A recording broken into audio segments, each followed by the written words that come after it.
Welcome back. You're watching NewsX. We are trying to digest developments, and as I've been saying for the better part of 24 hours, I don't want to overplay them, but I don't want to underplay them. It is significant. We are treating it with the significance it deserves. It is a complex balancing act full of inconsistencies which we will have to absorb and handle. It is, ladies and gentlemen, what it is. If you study international theory and look at the two principal schools, the ones who tell you that the world needs to be dealt with not what it ought to be, but what it is, and the other that will tell you that the purpose of humanity is not to accept the world as it is, but to convert it into what it ought to be. You will be pushed into the direction that we are in the period of having to treat the world as it is. Here we are. This is the realism of today. And the realism of today is very rudely reminding us all that we have to figure out our own ways, and we have to find areas of consensus, confluence of interests, even with people whom fundamentally we can't trust. So, can you fundamentally trust Shahbaz Sharif and the Turkish President Erdogan, who are all sitting in Tianjin? No, you can't. Should we lock up and walk away from the LAC? No, you can't. But can you have a confluence of interests and present a picture, which is what has happened in Tianjin, that India stands for its principled self-interest. You can't, no one can, not the Chinese, but neither the Americans, tell us what to do and what not to do. That's not going to happen. So, you've had Prime Minister Modi walk that line, and it's a difficult line. I'm glad I wasn't part of the figuring out team in the Ministry of External Affairs on how to navigate this. But what's the line? The line is, first we are in Japan for 2 days, emphasizing to the Japanese that our principled disagreements with Washington and the Trump administration do not reflect upon our ongoing bilateral and multilateral cooperation with Japan, that our visit to China, which is in fact celebrating its victory over Japan in a couple of days, does not have a bearing to a long-standing economic, financial, strategic cooperation with Japan. To land, meet with Xi Jinping, but in the morning before meeting President Putin, also speak with Zelensky. To go to Tianjin, but not to go to Beijing for the military parade, where others will be for the next couple of days. To have the bilaterals that we wanted to have and needed to have, and not have the others. It's a difficult one, and we are navigating it. Now, where we come out of it is, well, the trillion-dollar, multi-trillion-dollar, the global economy at stake kind of question. Because if we have to accept that the Chinese economy is what it is, and the American economy is what it is, and geopolitics is what it is, then they'll also have to accept that India is what it is. It is not an ally. It is not aligned to a bloc. It stands for itself.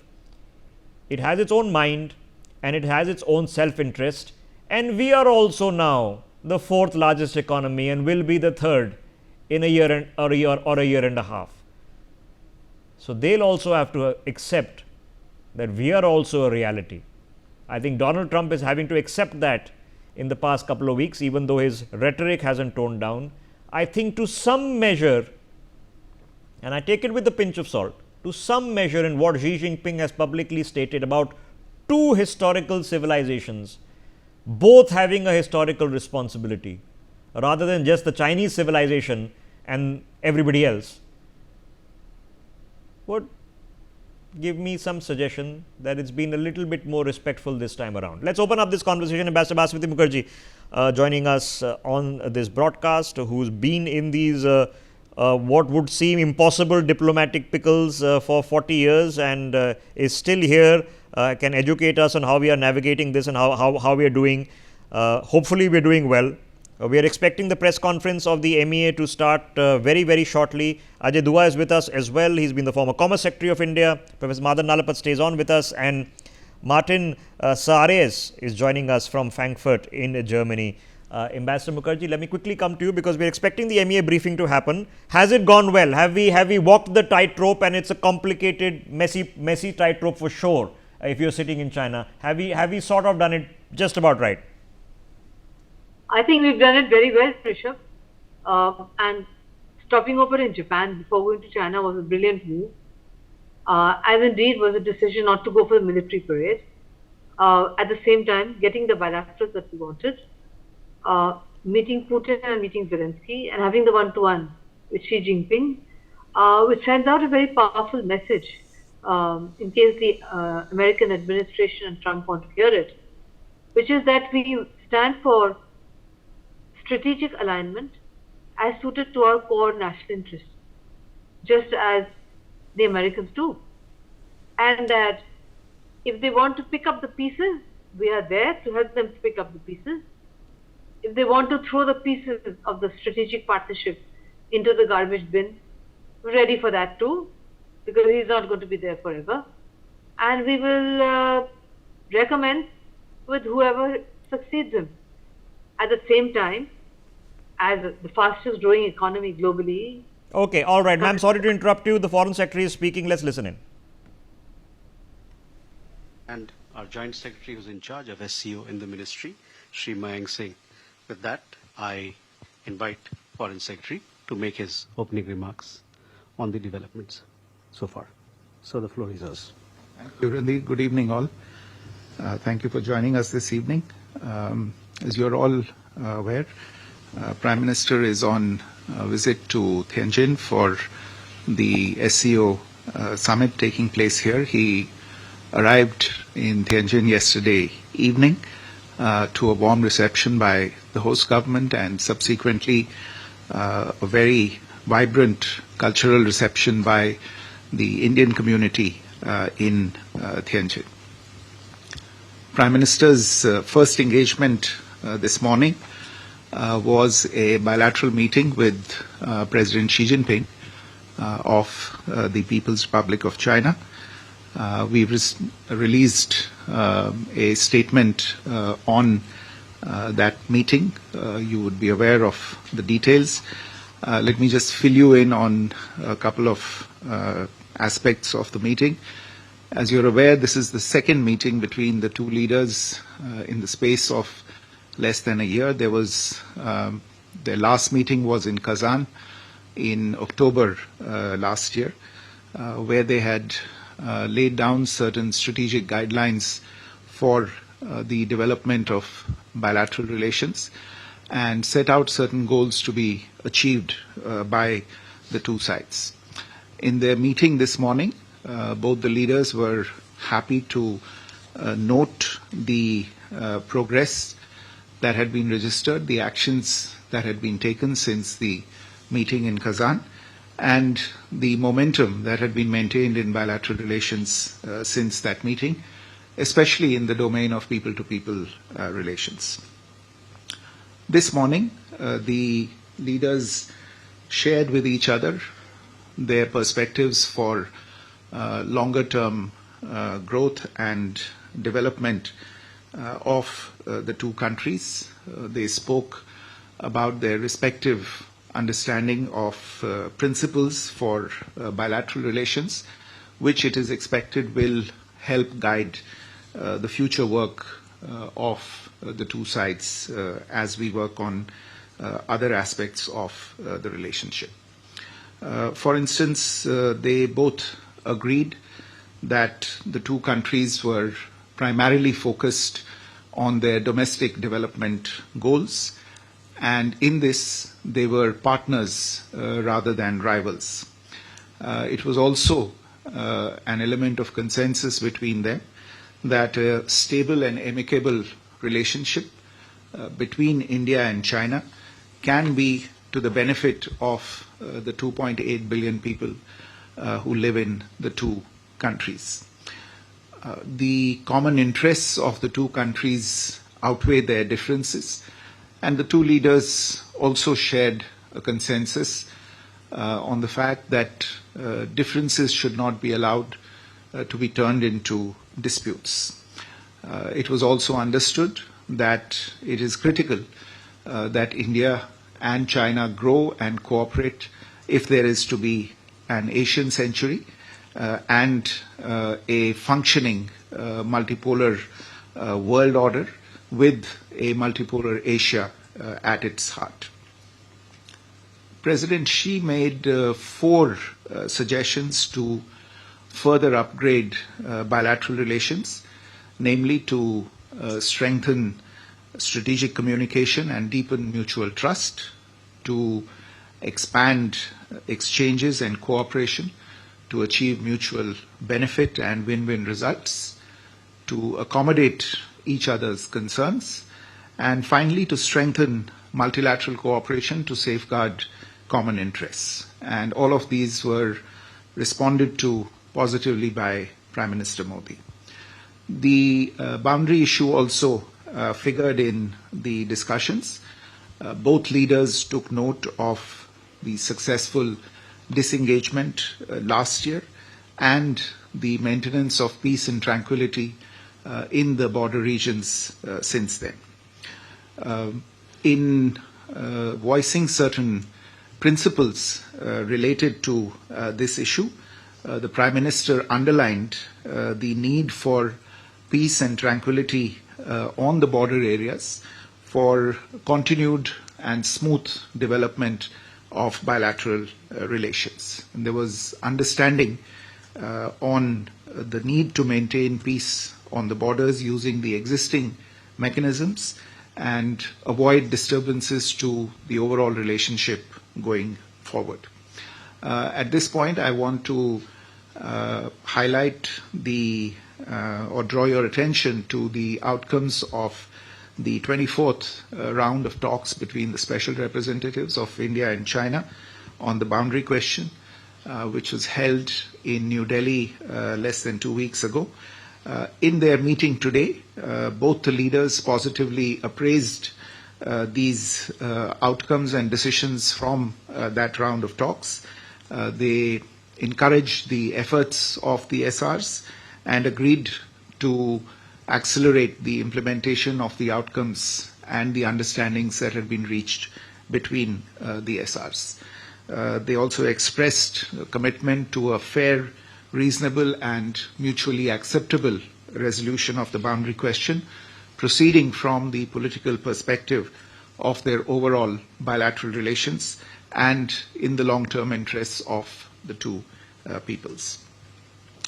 Amongst other issues, the two leaders also exchanged views on ways to increase and balance bilateral trade, strengthen people-to-people ties, cooperate on trans-border rivers, and jointly fight terrorism. There was a desire to make additional progress on all of these issues on the basis of mutual respect, mutual interests, and mutual sensitivity. In particular, on economic and trade relations, there was recognition of the role that the Indian and the Chinese economies can play in stabilizing world trade.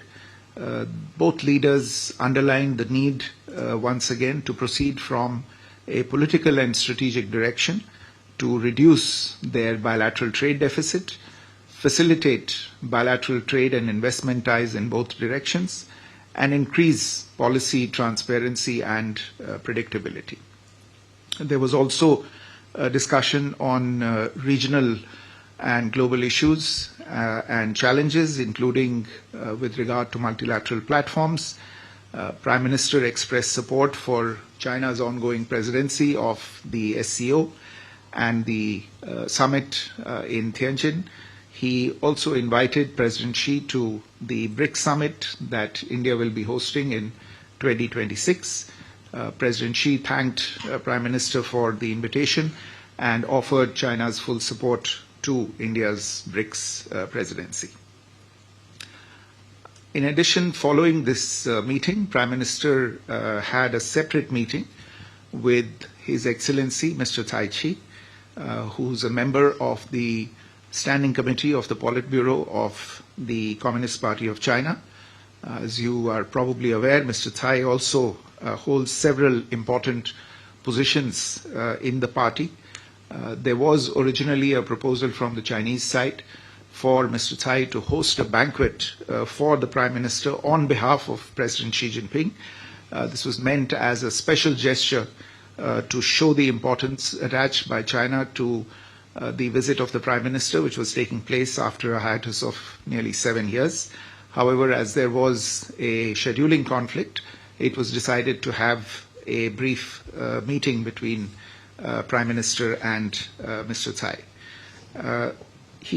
During the meeting, the Prime Minister shared his overall vision for the India-China relationship with Mr. Cai and sought his involvement and his role to realize the consensus of the two leaders. Mr. Cai, for his part, reiterated the Chinese side's desire to expand bilateral exchanges in various fields to address our respective concerns in economic areas and to further improve relations in line with the consensus that had been reached between the Prime Minister and the President in their meeting earlier in the morning. Slightly earlier this evening, the Prime Minister also had a bilateral meeting with Senior General Min Aung Hlaing, Chairman of the State Security and Peace Commission of Myanmar. The two leaders recalled their earlier meeting on the sidelines of the BIMSTEC summit in Thailand earlier this year and reviewed their current state of bilateral ties. Prime Minister noted that India attaches great importance to its relations with Myanmar under its Neighbourhood First and Act East policies. He underlined the importance of the development partnership between the two countries and sought Senior General Min Aung Hlaing's support for the ongoing connectivity projects between India and Myanmar. There was also a discussion on the security and border issues. Prime Minister welcomed the announcement of elections in Myanmar and stated that dialogue was the only way forward to foster peace and stability in Myanmar. A short while ago in the evening, Prime Minister attended the official reception of the 25th SCO Summit hosted by President Xi Jinping for the visiting leaders. Tomorrow, Prime Minister will be addressing the plenary session of the summit, where he will outline India's approach to fostering regional cooperation under the SCO umbrella. After this engagement, he is scheduled to have a bilateral meeting with President Vladimir Putin of Russia, following which he will depart for India. Let me stop here, and I think we have time for a few questions. Thank you. Okay. So we go from Manish, please. Foreign Secretary Manish Chand, India Rights Network. My question is about, the ballooning trade deficit, which is close to $100 billion. You spoke about having a balanced economic relationship. What concrete measures, steps were unveiled? Was there any pledge by the Chinese side to step up investment in India? And my second question is that was there any progress on de-escalation if the issue were discussed? And what is the way forward from SR talks? Thank you. Sudhir. So, Sudhir Ranjan from Bloomberg, sir. On the border talks, you did mention about the SR level talks. How does it go forward from here? In particular, the issue of delimitation that has been mentioned in the last joint statement. Uma.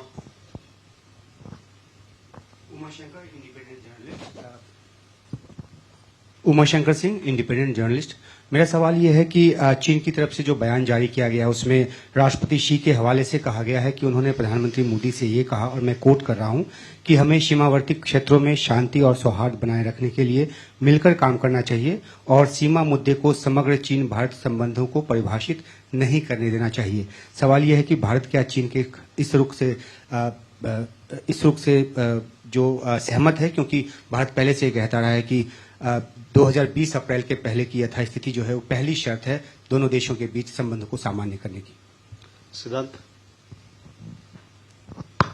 Hi, sir. Siddhant from WION. Sir, how much was the discussion on the issue of cross-border terrorism, the terrorism emanating from Pakistan during the bilateral meeting between Prime Minister Modi and President Xi Jinping? And my second question is, Prime Minister mentioned about direct flights as well, announcements. Are we looking at any timetable when in next few months we are looking at direct flights?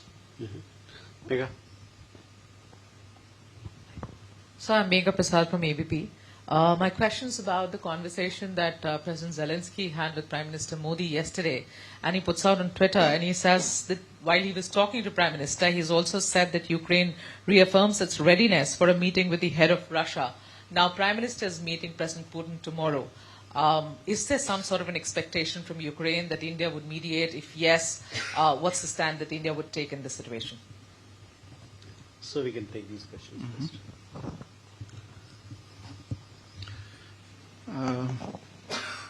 So Manish, to your question on the deficit, yes, it is a fact that there is a large and ongoing trade deficit between India and China. And this has been a matter of discussion over several years.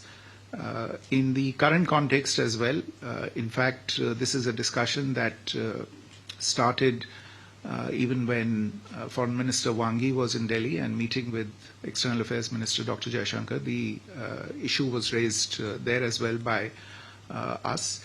I would go back to the point that I mentioned in my briefing, which was essentially what the Prime Minister shared with President Xi Jinping today, that it is important also to look at the issue of trade and trade deficit from the broad strategic direction and engagement between the two countries. Growing trade between the two countries and narrowing of the deficit will contribute to a change in perception in the relationship as well. But this is a discussion that is going on at many levels. It's between governments, between businesses, between entities that are involved in the trade, and we will have to see how it evolves going forward. On your question related to de-escalation, I would refer you to the detailed outcome document that was put out after the talks between the SRs. This is a discussion that will go forward in the designated mechanisms between the two sides dealing with these issues. Shruti, this more or less the same goes for your question on how the border talks go forward. You would have again seen the statement that we put out after the SR's talks. You're aware that dedicated mechanisms have been created for taking these talks forward. We expect that these the existing mechanisms, which is the working mechanism for coordination and cooperation in the border areas between India and China, will meet in the coming days and weeks, and the respective leaders of this mechanism from the two sides will come to an understanding on how these mechanisms for the delimitation related talks are going to go forward.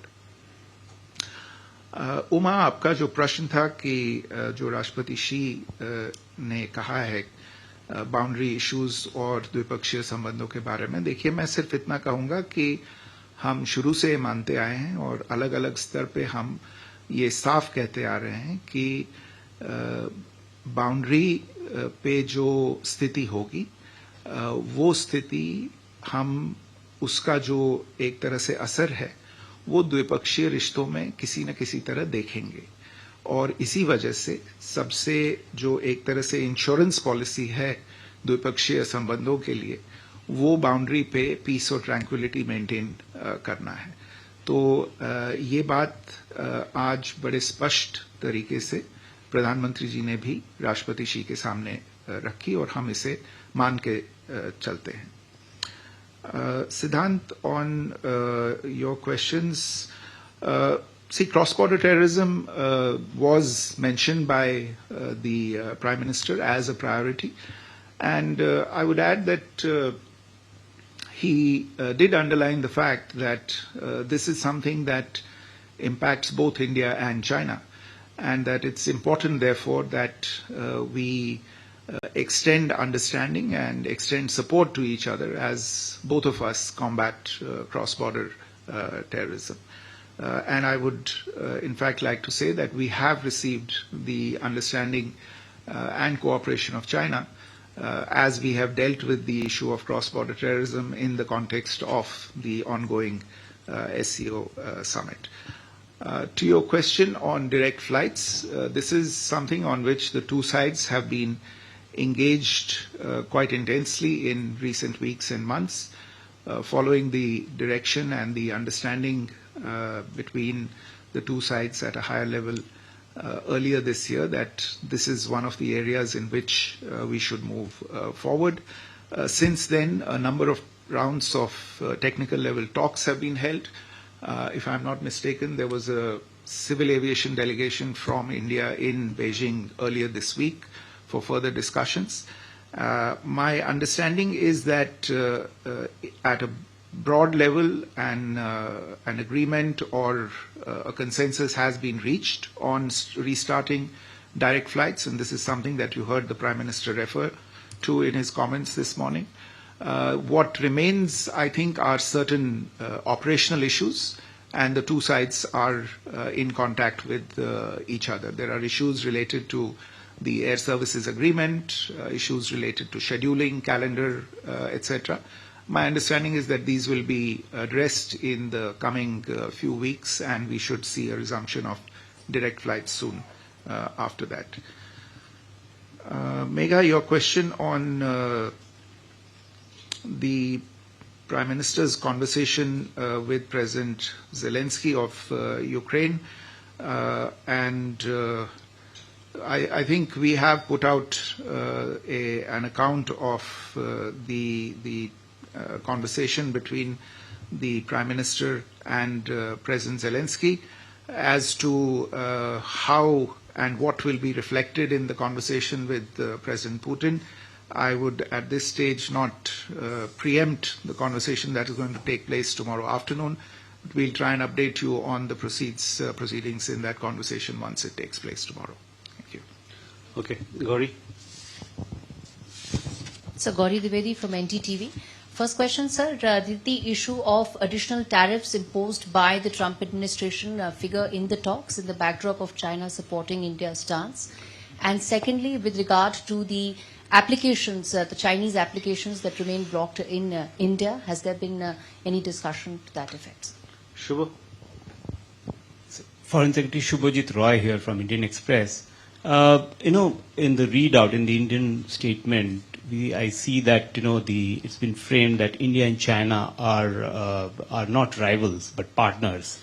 How do you square this with the fact and the ground reality that more than 50,000 troops from Indian side and another 50,000 are still deployed and stationed at the India-China border? Aditya. Foreign Secretary Aditya Raj Kaul from NDTV. On the cross-border terrorism front, was Pahalgam terror attack, raised here because, there were reports that the terrorists of Lashkar-e-Toiba and TRF were actually holding Chinese equipment, including ultra sets and alpine apps. Apart from that, on the Operation Sindoor front, the Chinese equipment used by the Pakistan Army, what did that also figure? Apart from that, second quick question on Taiwan. Last time there was some kind of a communication gap when Wang Yi visited New Delhi. On Taiwan, there was a statement by the Foreign Ministry here in Beijing. They said that, there was some kind of a change in policy. Is there a change? Would you reiterate India's position on Taiwan? Thank you. I have a question here. Colin Murphy from Bloomberg. I just wanted to point out the fourth point by Xi Jinping regarding to the strengthening of multilateral cooperation to safeguard common interests. Can I ask from the Indian perspective what perhaps might be those multilateral organizations that you might be working through? And in particular, what are those common interests? Do they include trade, tariffs, for example? So can you give a little bit more specifics on this point? What's the Indian perspective on President Xi's point? Thank you. Please. Yeah. Sir मैं अरुण हूँ दूरदर्शन से sir इससे SCO summit के अंदर prime minister Modi का कल participation रहेगा तो किस तरह से बेसिकली इंडिया अप्रोच करेगा SCO समिट को इस बार क्रॉस बॉर्डर टेररिज्म आतंकवाद जैसे मुद्दे टेरर फाइनेंसिंग जैसे मुद्दे कई मल्टीलैटरल प्लेटफॉर्म पहले भी रेज हो चुके हैं लेकिन कल जब प्राइम मिनिस्टर मोदी होंगे और इंडिया किस तरह से SCO समिट को अप्रोच करेगा सर Okay.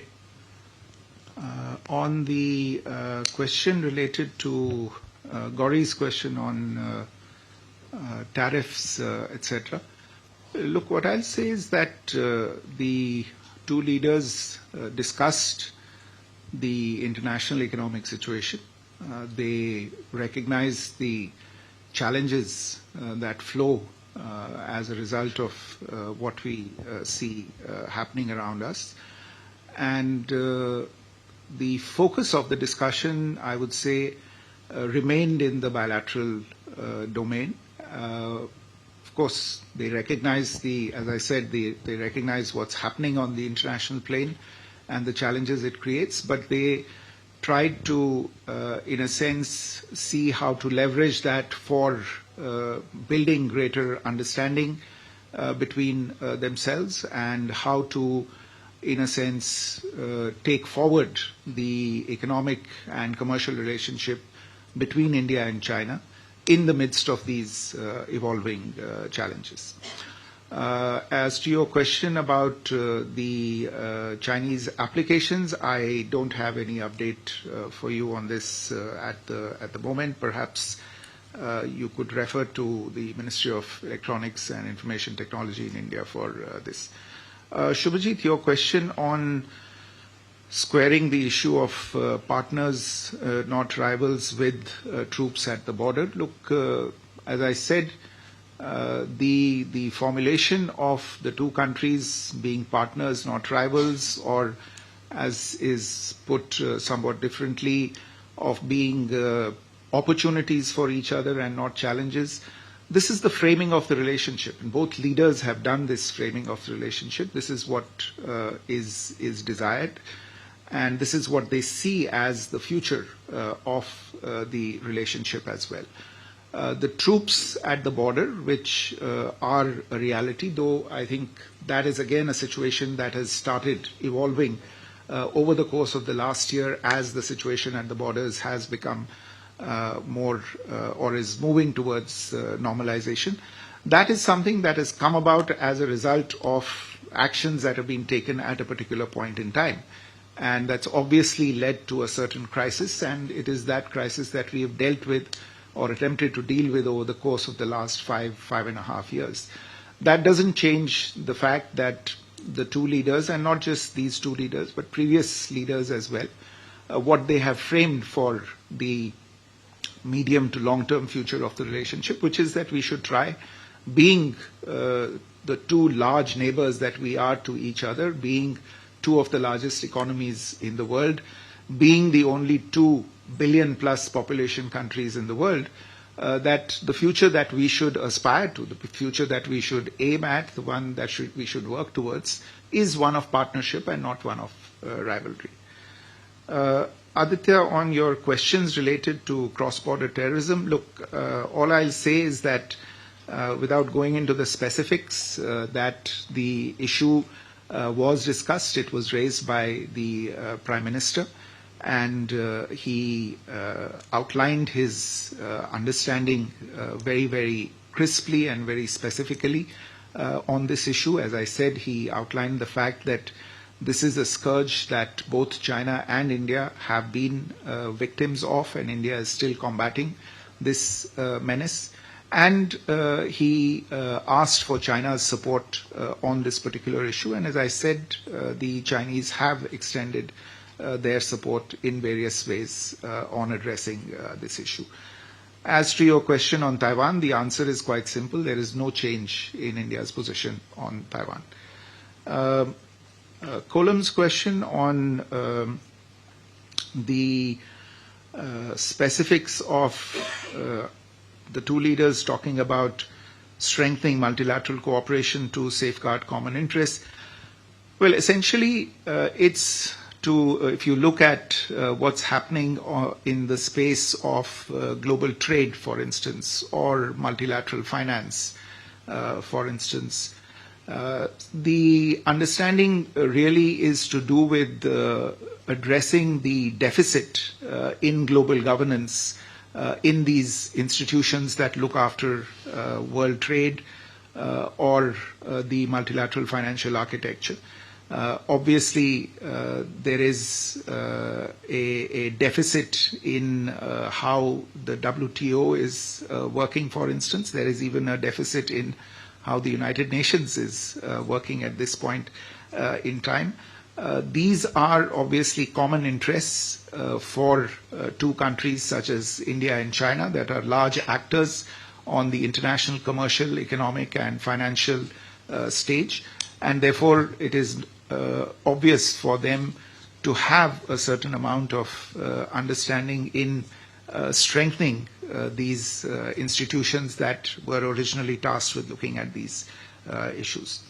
आपका जो सवाल था SCO को लेके, देखिए SCO की बैठक कल शुरू होने वाली है और मेरा अनुमान है कि SCO के बैठक के बाद हम एक वक्तव्य उसके बारे में निकालेंगे, तो अभी प्रीजज न करें, उसको प्रीएम्प्ट न करें, कल उसके बारे में कुछ समाचार आपको देंगे. बहुत बहुत धन्यवाद.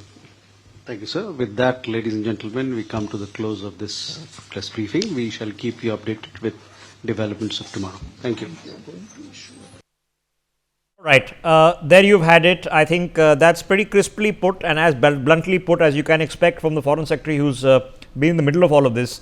What are the bottom lines? Ladies and gentlemen, bottom line is that the border issue was discussed, and from the tone and tenor that has been set by the Foreign Secretary, it seems to me that it is being communicated publicly that there is political will now to maintain the status quo, to not create more problems on the border. So, an agreement, a technical agreement on how many meters, who withdraws from where, had already been reached. This had been given impetus in the special representatives talks that happened just 2 weeks ago, and they happened coincidentally, but also timed with the fact that this meeting was going to take place between the two heads of government. And it seems that the technical agreement is now being backed by political will on both sides. I think there seems to be an indication. Now, I won't bet my life on it. I don't think India is walking away from their entrenched positions on the LAC, which is well inside what is Indian soil. But the indicative that the technical agreements on the ground have the political will to back them and not to disturb them. So, what does that mean? That means that hopefully in the near term, medium term, despite the fact that nobody is going to let their guard down and our troop presence will remain the same, that we should not expect anything dramatic taking place along the length and breadth of the Indo-Tibet border, the India-China border.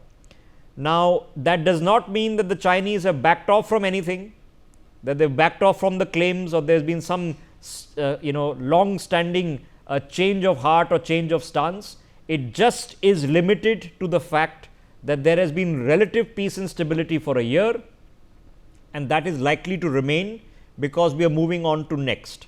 Number two, which is the large rubric coming out of this, and there is nothing being minced in the words, the Foreign Secretary has come and said that there is a governance deficit in global institutions. He has named two specifically, the WTO and the United Nations, financial architecture and economic architecture. He specifically mentioned trade. He did not mention tariffs, but I think we can easily read between the lines that a large part of the conversation has been that we have a common interest in providing alternative leadership. Let me use that word, and it's mine, not his. Alternative leadership to these mechanisms. There has been no particular talk of replacing those mechanisms with some other alternative. But yes, President Xi Jinping has been invited to the BRICS summit in India next year. I don't know whether exactly it has been said he's coming or not, but full support would seem to indicate that he will be coming to India next year. And of course, we are expecting the Russian president to be here in December. So, the one big takeaway on the border, which is imperative, because the last thing you now need, frankly, both for President Xi and for Prime Minister Modi, is some rogue elements on the border going trigger hungry or sharp stick hungry, which is what happens in these hand-to-hand combats, and creating a crisis which nobody wants. We've got enough crises to deal with in the world right now. So, the political will to let the stable and currently peaceful status quo to remain, with of course India making sure that we are watching our backs, because there has been no de-escalation in terms of troop withdrawals, which is also something you heard in that press conference. Number two, the deficit in global governance. You can read between the lines what that means. That's directly on America. Number three, and the Foreign Secretary has mentioned this, not to say that again you would put money on the Chinese buying into it, but let me use the words he's chosen very carefully. A multipolar world and the "and" is important, a multipolar Asia. Now, there lies the rub of it, because the Chinese are talking about a multipolar world. They're happy to talk about it because a multipolar world means no longer a unipolar world run by the United States of America. But a multipolar Asia is something that they'll find more difficult to chew on. So, if there has been even some sort of quiet nod and and ha on this from the Chinese side, that would indicate that for now they want to do business with you. Now, is there been a fundamental Chinese investment announcement to address the trade deficit that India has? The answer is not that we can speak of, but I think a broad consensus has been drawn that we need to do business, and that's the need of the hour, and let's get on with it. And let's not distract ourselves by creating more complicated situations on the border. We will have to leave that to another day. Madhav Nalapat is back with us, Ajay Dua back with us, Ambassador Basudev Mukherjee back with us as well. Ambassador Mukherjee, you had a chance now to listen into some of this. I've tried to sum it up in the 3 points. What do you make of what has now taken place? I heard it very carefully, including the answers to some of the rather tricky questions which Foreign Secretary Vikram Misri handled with considerable expertise. It is very clear from the press conference that there has been a significant shift in the manner in which China and India are going to conduct their bilateral relationship in future. That includes every aspect of the bilateral relationship, especially trade, cross-border terrorism, the border issue, cooperation in multilateral organizations would include, therefore, particularly cooperation in WTO and in the UN.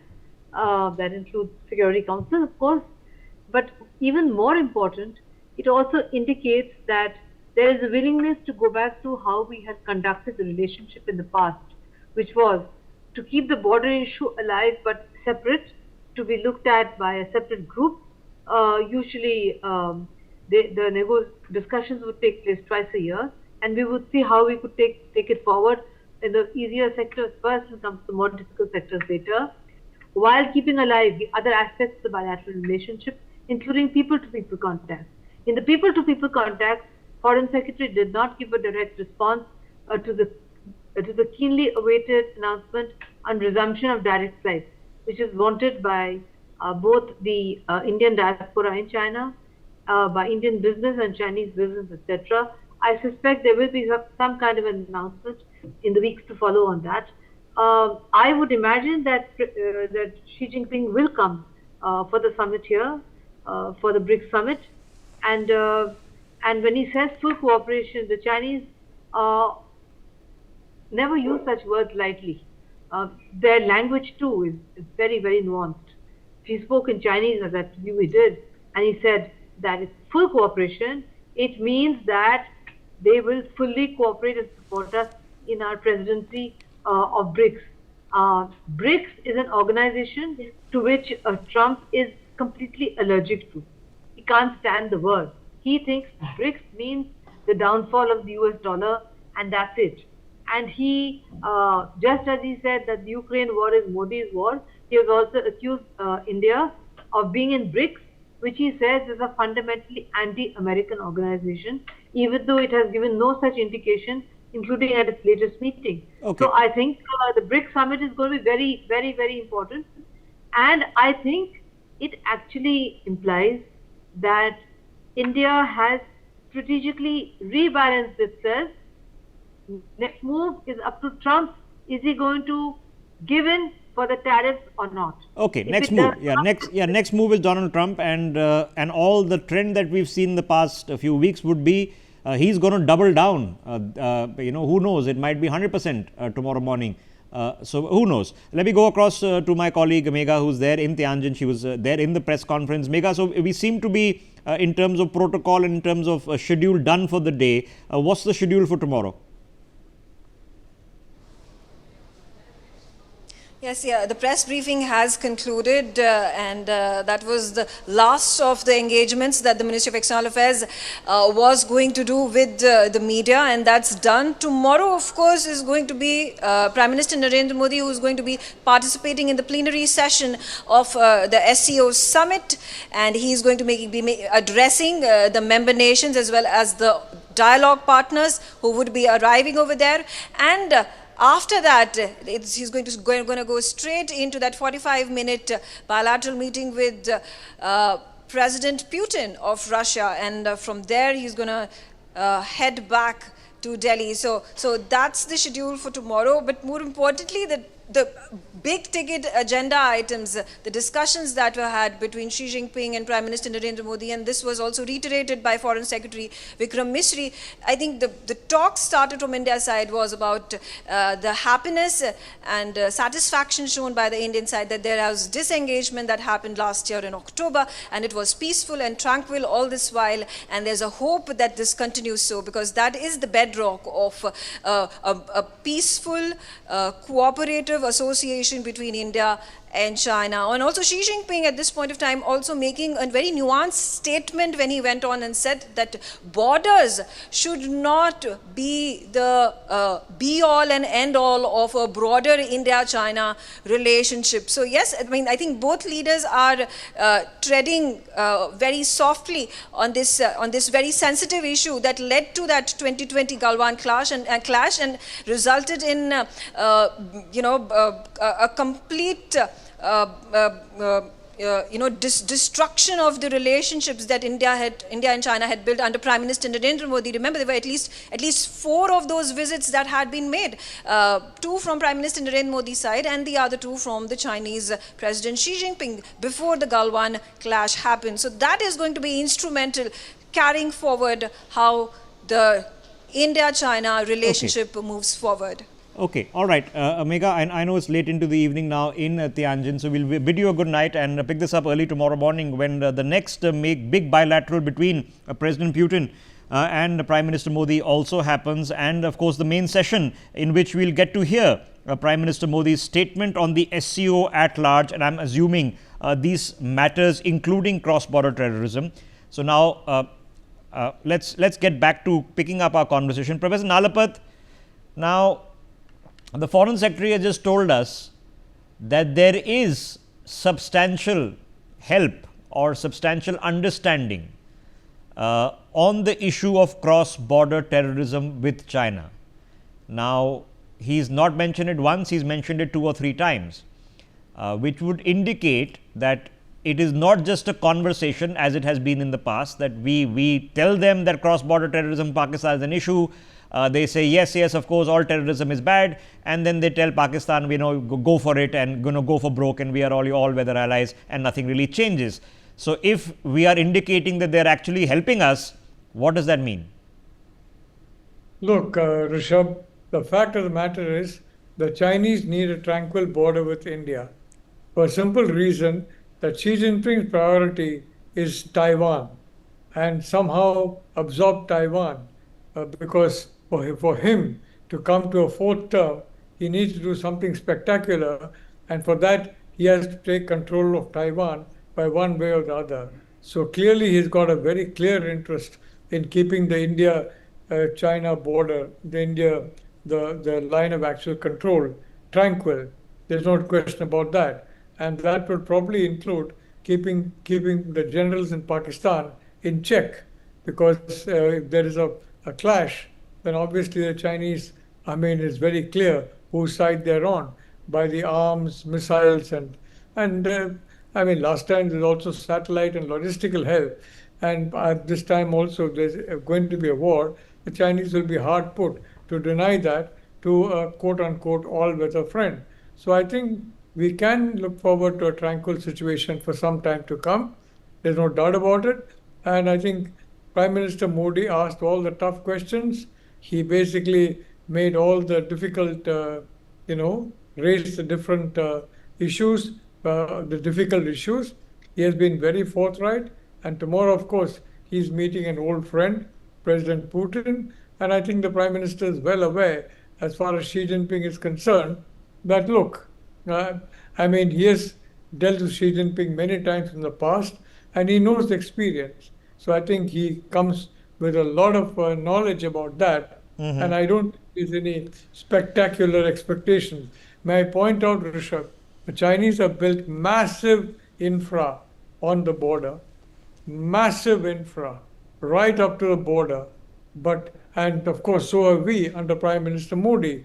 But I would like to say, if it comes to a clash, which heaven forbid it does, what matters is manpower, and I would say there is no match for the Indian soldier, and I'm certain Prime Minister Modi will ensure the Indian soldier is well provided for on both the western as well as the northern fronts. Yes. So I would say, yes, I am optimistic, and yes, the Prime Minister can go back with satisfaction that it's a job well done. Yes. He has elucidated all the problems of India, and I think we can get a welcome respite from these constant border tensions for some time to come. Okay, and like I said, from what has been stated by both of them when they were sitting face to face, what has been said in the press conference, the reasonable impression to get is that while there has been no breakthrough on the border, and don't expect that to happen because the Chinese are not interested in a breakthrough on the border, they're interested in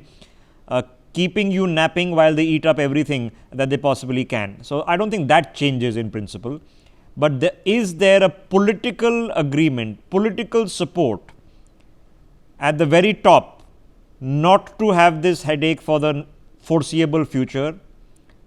That seems to be the message here, that the message and the directions from the top is, including more importantly in this case from the Chinese, since generally they take the first act of aggression, that let's leave it quiet, and whatever the technical understanding that the special representatives have agreed to, we are going to back it to ensure that it doesn't go awry over the next couple of months. Now that leaves it, Ajay Dua, to why this conversation is actually happening, and all of us know why it's happening, because there is flux and chaos and confusion in how global trade is going to be functioning over the next few weeks and months.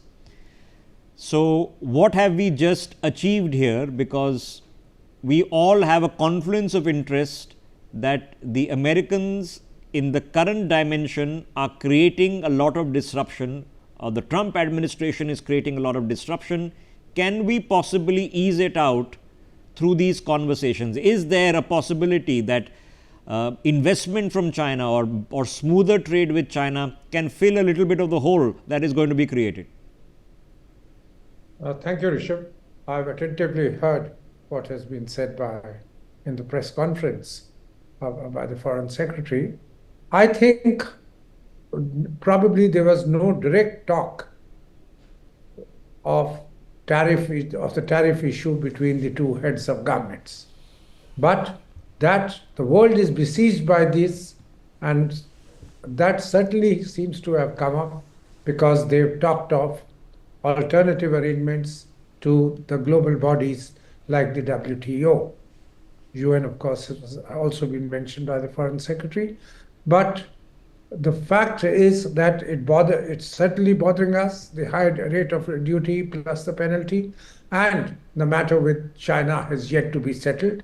their negotiators are at work. Having said that, the question is, did we expect anything more than a general reference to this at the level of the Prime Minister and the President of China? I don't think so. This entire discussion, which was earlier scheduled for 40 minutes and seems to have gone on, extended by another 10 minutes, was to agree to the broad principles. President Trump, sorry, my correction, President Xi has stated the 4 bases on which he wants to go ahead, including, it has been talked about, and as a matter of detail, that improve the trade balance between the two countries, which itself, I think, is a very positive indication to the teams to work, because the things have to be spelled out. What is it that India can export more to the US, to China? Can we do with less imports from them? I don't think for the time being that's possible, or that was even the objective. Also, it was being talked of investments, and in investment, the Chinese have already indicated that they think that investment in the renewable sector and auto components is what they are willing to talk to India about. And I think the response from India in this matter would also be positive, unless it's already been communicated to them, because we continue to be highly dependent upon China for solar industry. Though we've started making wafers in India, etc., we know it started, but we still depend considerably there. And in the auto components industry, particularly in the EV sector, the Chinese have taken a major lead over the rest. All right. I think you've summed it up absolutely well, because they're not going to say, okay, so this conversation between a PM Modi and a President Xi is a lot different in terms of its tone and tenor than a conversation that you would have with Donald Trump. In a Donald Trump conversation, in the press conference, you want to announce 20 planes and 10 aircraft and $1 billion and 500 jobs. That is not expected in a conversation between Xi Jinping and PM Modi. So what Ajay Dua is telling you, that if Xi Jinping has said that yes, we need to have a more balanced trade, that gives enough conversation to correct that. And there are only 2 ways of correcting it. Number one, the primary goods that India wants to import from China, can you make them cheaper? Probably yes. And that addresses a bit of the trade imbalance. And the other is, can you buy from more from India? I don't think the Chinese would sweat if they picked up a little bit more, just to get past this and understand that they are also affected economically, and the economic situation is not a zero-sum game. We are not direct competitors right now. We all have to support each other. So the answer is probably yes. So that leaves the multi-trillion-dollar question back to you, Ajay Dua, before I get the rest in, is India's interest, which is primarily that our GDP growth, currently at 7.8%, goes unmolested by the current turmoil and flux that is going on in the global system, which nobody, not the Canadians, not the Aussies, not the Japanese, not the Mexicans, nobody can figure it out. So we have to find alternative markets, have internal stimulus, which is what the GST cuts are going to be, and we have to look after the people whose primary export market is the US. So where do we go from here, sir? Rishabh, I think you've actually hinted at all the things which need to be done right now. Our FTAs, etc., will take a while, because those not only have they to be finalized, but they also have to be ratified by the respective parliaments in most of these cases, and that's going to take time. So I don't think the benefit of the new FTAs comes in till for some about a year or so, including the one which we've already signed with the UK. That apart, I think diversification of trade, even without the FTAs, is easily possible. After all, what is the loss we are expecting in exports to the US? With its 50% trade, we had 55% of our current exports affected. That means out of 86, it comes to 55, will be about 48 or so. So we have maximum, it will get halved. That means a loss of $25 billion.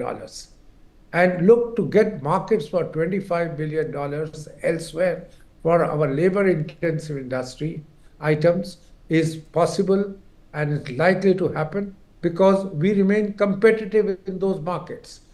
The question is, we might be outcompeted in the US to some extent, and other people might move in, but the rest of the world, to find a market for $25 billion worth of goods on labor competitive, on which we have an established quality and labor competitiveness, I don't think it's going to be difficult. Nevertheless, the question of making the Indian domestic consumption large is going to be always the way out for the next, at least in the medium term and the short term. Yes. And the benefit of that has been estimated by many people to be, including the State Bank of India, as the economists, that it's going to be about 2 trillion rupees further expenditure by the Indian households, which adds up to 8% more compared to the 60.